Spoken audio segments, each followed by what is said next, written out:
Hello and welcome to video number 6, and we are going to dive straight in and we are going to be covering part number 2 of the customized formatting. So let's go ahead and let's explore the other functions of conditional formatting, mainly how to look for duplicates in your data. And of course, this is going to be sheet number 4, so if you want to pull that out and have that ready, because I'm going to go through step by step. I'm going to explain the process first. And then like in video number 5, I am going to jump right in and show it to you in action. So what I want you to do is to go ahead and highlight the names John Smith to Jane Smith. Or you can even highlight the entire column. This way you can even add more names on the list. And the conditional formatting would basically have already been applied. So as you can see here, the left-hand column is what you're going to try. And then the right-hand column is what it should look like.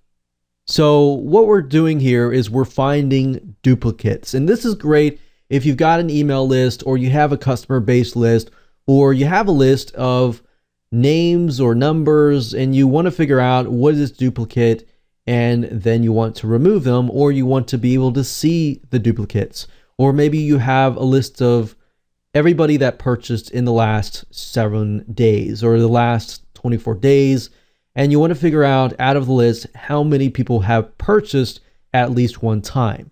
So these are just real life examples, and there are many different other examples that I'm sure that you can apply it to your own business.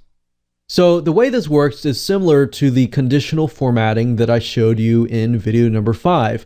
But in this case, once you have highlighted that, you click on conditional formatting, you click on highlight cell rules, and you click on duplicate values, which is at the very bottom. Now, by doing that, these two should highlight.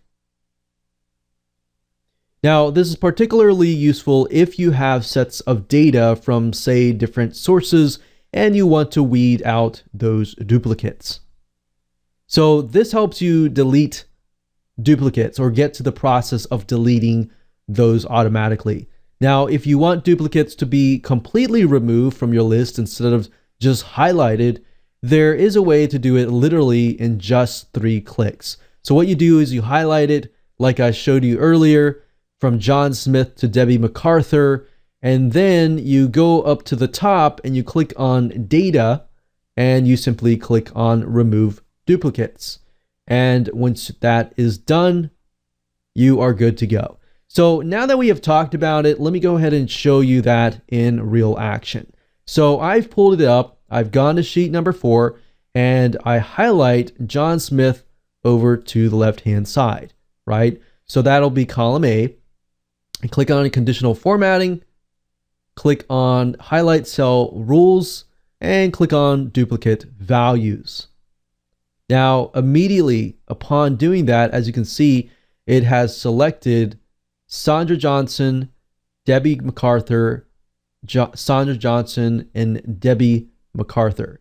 So we can see that John Smith and Jane Smith are not duplicates, but these two are because they show up twice in 2 different sets. Now, of course, you can also do custom format, change the font, change the color, like I showed you in video 5 as well.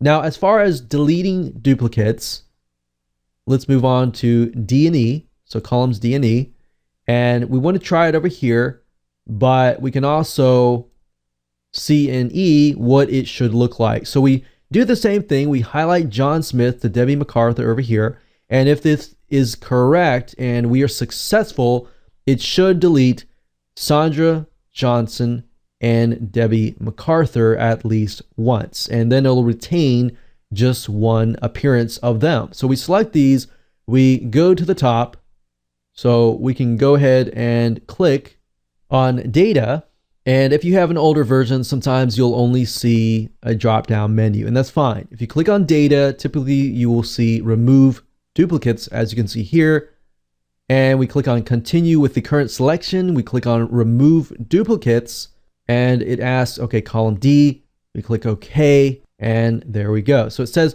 2 duplicate values found and removed. Now 4 unique values remain. So we can see that's what we have left. And there we go. So with that said, let's move on to video number 7.